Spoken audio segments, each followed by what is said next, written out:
retrouve aujourd'hui pour une vidéo Back to School. Je ne sais pas si vous avez déjà fait votre rentrée, parce que je ne sais pas exactement à quel moment sera mise en ligne cette vidéo. Globalement, tout le monde fait sa rentrée début septembre, donc je dois être encore relativement dans les temps.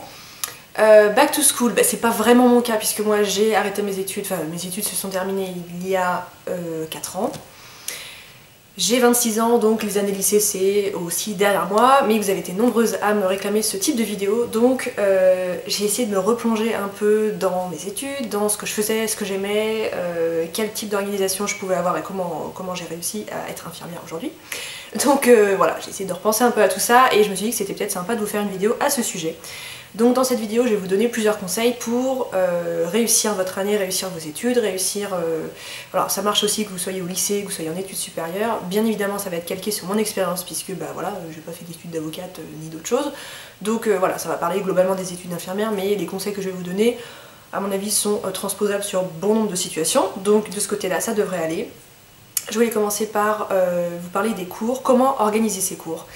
J'ai ressorti mon classeur, enfin un de mes nombreux classeurs, puisque, vous le savez peut-être, pendant les études d'infirmière on travaille par module. Alors l'organisation des modules a changé depuis la réforme des études infirmières. Moi à mon époque on faisait le module d'urologie, le module de gynéco, le module de cardio, et maintenant tout a été un peu remasterisé, mais bon, globalement on travaille toujours par le même système de modules.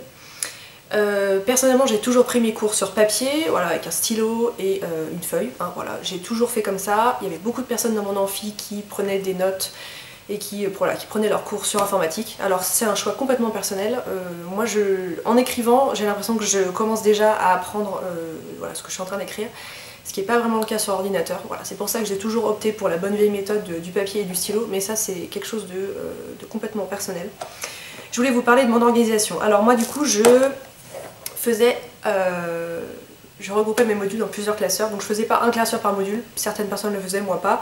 Moi j'ai regroupé plusieurs modules dans un seul classeur et je les séparais par des petites intercalaires que je faisais avec des post-it que vous voyez ici. Donc dans celui-ci j'avais le module urologie, néphrologie, le module hématologie, cancérologie, le module neurologie, etc. Comment j'organisais mes cours? Donc je prenais mes notes sur... ça me fait une sacrée nostalgie, ça date du 8 septembre 2009, donc ça fait très exactement 5 ans, ça donne envie de pleurer. Donc je prenais mes cours sur des feuilles, voilà, et j'écrivais tout comme ça. Donc ça c'était mes notes pendant les cours. J'ai toujours fait en sorte de ne pas avoir à réécrire mes cours une fois arrivée à la maison. Je sais que c'est pas le cas pour tout le monde, il y a certaines personnes qui écrivent un peu en brouillon et qui une fois rentrées chez elles réécrivent tout bien au propre. Moi je pense que ça m'aurait pris vraiment trop de temps, donc je faisais vraiment l'effort voilà, de me concentrer pendant les cours et de prendre des notes vraiment bien structurées pour pas avoir à les refaire. Donc voilà comment ça se présentait, et je voulais vous parler de ça. Moi j'ai toujours eu un code couleur et j'ai gardé le même du début à la fin de la formation, donc ça m'a toujours beaucoup aidé. Alors enfin un code couleur, c'est-à-dire que c'est pas les grands titres en noir, les plus petits titres en bleu et puis les suivants en vert ou que sais-je encore. C'était plus que je prenais une couleur pour les gros titres, une couleur pour les plus petits et puis pour les sous-parties. Et j'ai toujours fait de cette façon-là, donc de cette façon-là c'est très simple de s'y retrouver. Vous avez le grand titre qui est ici, le deuxième titre en bleu, et puis voilà, vous vous retrouvez vraiment beaucoup plus facilement. Des petites notes dans les marges, et puis par exemple quand j'écrivais un médicament, un nom de médicament, je le surlignais pour que ça me saute un peu au visage. Donc par exemple ici je parlais d'un traitement médical à base d'extraits de plantes et d'alpha bloquant, je ne sais plus exactement ce que c'était, mais bref, et vous voyez que les médicaments sont surlignés. Voilà, ça je l'ai fait pendant toutes les études, ce qui fait que quand je lisais mes cours, voilà, les noms de médicaments me sautaient au visage et puis c'était beaucoup plus facile de les retenir. Donc voilà pour l'organisation. Pour les codes couleurs dont je vous parlais, il y a plusieurs solutions. Je vous avais déjà présenté cette petite trousse de stylo dans une vidéo, je n'aurais plus du tout me souvenir laquelle, mais je suis certaine que je vous en ai déjà parlé. J'avais cette petite trousse de stylo de la marque Stabilo que j'avais trouvée chez De Citre il y a des années, j'étais déjà au lycée quand je m'en servais. C'est une trousse de stylo qui est super bien faite puisqu'à l'intérieur vous avez tout un tas de couleurs et ça prend pas beaucoup de place. J'ai jamais remis la main sur ce type de petits formats comme ça de stylo. C'est super pratique, moi je l'ai traîné dans mon sac pendant des années et voilà, je me servais typiquement de ce genre de choses pour m'aider. Et puis une deuxième chose, c'est que à la fin du module vous passez à l'évaluation théorique, et alors moi ces cours là c'est complètement indigeste, surtout que vous avez beau être dans une école où les cours sont bien faits avec des profs très doués et qui ont beaucoup de compétences, tout n'est pas à retenir, hein. Et ça je pense que c'est valable pour beaucoup de formations, beaucoup d'études différentes. Vous n'êtes pas obligé de tout retenir parce que de toute façon il faut faire le tri. Comment je faisais le tri? J'avais souvent à côté de ces cours un livre, un support quelconque, et je comparais ce que j'avais écrit dans mes cours et ce que je lisais dans le livre. Et puis il y a des choses qui ressortent, il y a des grands thèmes, des grands axes où on voit tout de suite que c'est des choses qu'il faut retenir, et d'autres à côté desquelles on peut un peu passer. Donc voilà, je prenais des feuilles Bristol, comme ceci, et je réécrivais les grandes parties du cours. En faisant en sorte de ne pas écrire des phrases vraiment sujet, verbe, complément, c'était plutôt des idées, des grands axes, et donc avec des sortes de tirets, des choses comme ça. Donc voilà comment ça se présentait. J'ai toujours gardé le même code couleur avec les titres, comme je vous disais, pour m'y retrouver, et puis toujours cette idée de surligner les médicaments en couleur. Voilà, j'ai toujours fait de cette façon-là, et ça c'était vraiment mes supports pour bosser avant les évaluations. Ça c'est pratique parce que ça se transporte dans tous les sens, ça se froisse pas rien du tout. Si vous êtes un peu maniaque comme moi, enfin, vous verriez mon classeur, c'est vraiment, je suis vraiment très maniaque, j'ai toujours fonctionné comme ça. Donc ça se transporte très facilement. Quand j'étais en stage, je les prenais avec moi. Quand j'avais un trajet en métro à faire, je les prenais avec moi aussi. Et je sais pas, moi ça m'attire davantage de travailler sur un support comme ça que sur un tas de feuilles voilà, énormes. Je trouve ça plus agréable de travailler sur quelque chose comme ça. Ça rend les révisions plus simples et surtout c'est moins déprimant. Voilà, vous vous dites que vous avez que ça à retenir, c'est quand même plus facile. Donc voilà, j'ai toujours fonctionné avec ce système de petites notes sur Bristol, j'ai fait ça pour tous les modules, et puis bah écoutez, ça m'a pas trop mal réussi puisque j'ai eu mon concours du premier coup.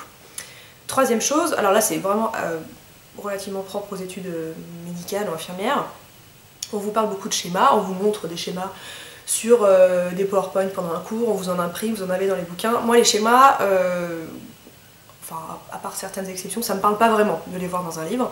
J'ai très envie de les refaire moi-même pour essayer de comprendre. Et donc je les refaisais. Alors ça prend du temps.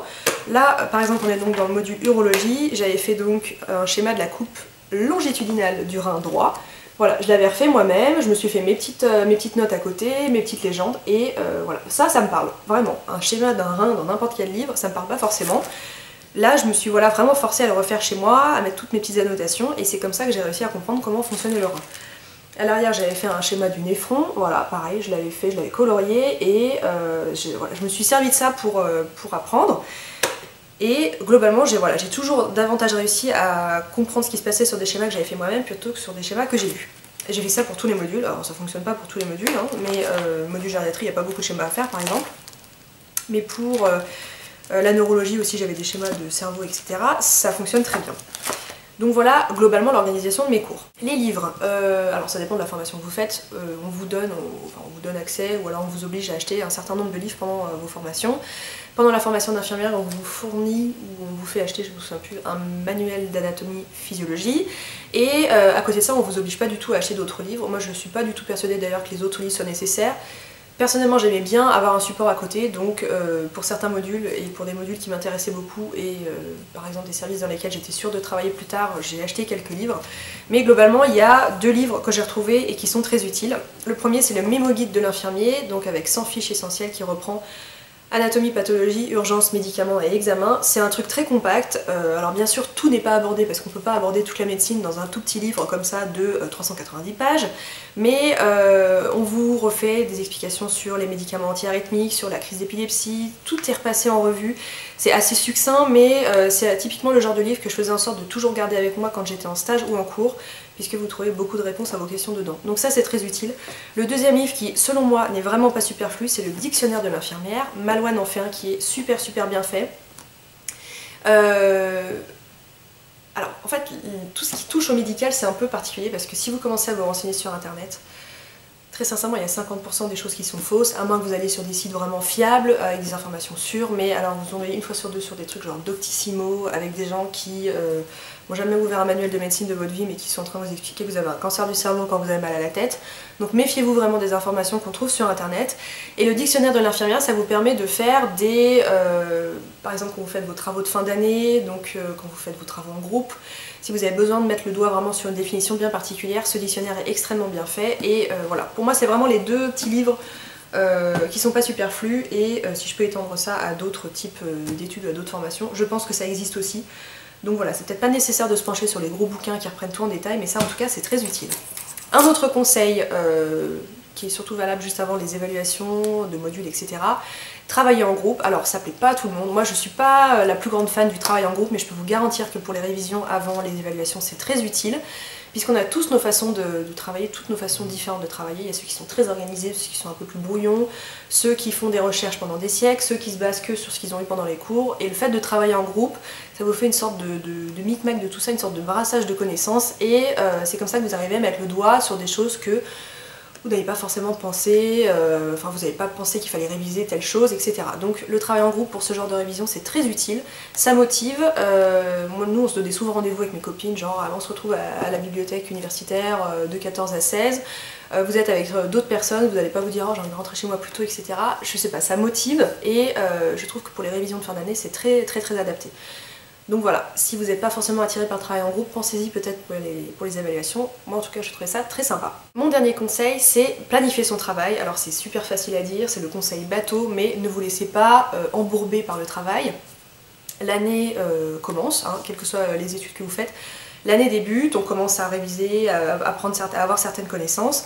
Et plus l'année avance, et plus on se base sur ce que vous connaissez déjà pour pas avoir à répéter incessamment les mêmes choses. Donc si vous commencez déjà à prendre du retard dès le début de l'année, au bout d'un moment le retard s'accumule et puis il y a un moment où vous perdez pied, hein, vous avez l'impression que vous avez loupé le train suivant et tout le monde avance et vous êtes complètement à la ramasse. Donc voilà, c'est un conseil un peu bateau mais je vous garantis que c'est comme ça qu'il faut le faire, il faut vraiment travailler au fur et à mesure et travailler assez peu, enfin c'est-à-dire pas se noyer sous le travail tous les soirs mais travailler assez peu tous les soirs et régulièrement, c'est vraiment la clé du succès. Moi j'ai vraiment fait en sorte de faire ça pendant toutes mes années d'études et c'est vraiment un gage de qualité, donc voilà, je peux que vous conseiller de travailler au fur et à mesure. Par exemple, pour les études infirmières, si vous partez dans un stage en cardiologie, vous avez l'impression que vous avez des lacunes sur ce stage, n'attendez pas que le stage commence pour vous rendre compte de tout ce que vous n'avez pas révisé, prenez un petit peu les devants, essayez de réviser un petit peu la cardiologie juste avant d'y aller, ça vous permettra de profiter d'autant plus de votre stage et de ne pas vous retrouver enterré sous le travail sans aucune connaissance. Il n'y a rien de plus désagréable que d'être sur un terrain de stage et d'avoir aucune connaissance. Alors je parle pas du tout des premiers stages puisque bien évidemment la formation commence tout juste donc on va pas vous demander d'être Einstein au bout de 3 jours. Mais si vous êtes en 3e année, déjà c'est assez mal vu d'arriver un peu voilà, en mode un peu sûr de soi et de rien avoir vu, donc ça c'est déjà un peu mal vu, donc voilà, faites en sorte d'anticiper un petit peu vos stages et de bosser vos connaissances avant de les commencer. Et globalement ça fonctionne à peu près sur le même principe pour tout le monde. Plus l'année avance et plus vous avez des connaissances, au début de l'année on fait en sorte de vous apprendre la base et au fur et à mesure des mois, les profs, les enseignants s'attendent à ne pas devoir répéter incessamment la base de toutes les choses. Donc il faut vraiment commencer à travailler dès le début et puis pas prendre de retard puisqu'après voilà, c'est très difficile de rattraper le retard accumulé. Voilà pour tous mes conseils, c'est un petit peu, enfin je rentre pas vraiment en détail dans tout ce que je suis en train de vous dire parce que voilà, les études pour moi c'est un tout petit peu loin. Mais c'est vraiment les choses qui moi m'ont aidé à arriver au bout de ces 3 ans et demi de formation et voilà, c'est comme ça que j'ai terminé mes études et qu'aujourd'hui je suis dans la vie active. J'espère que la vidéo vous a plu. Si vous avez d'autres questions au sujet des études et de mon organisation quand j'étais étudiante, n'hésitez pas à me les poser en commentaire, je me ferai vraiment un plaisir de vous répondre. Et voilà, je vous embrasse et on se dit à très bientôt.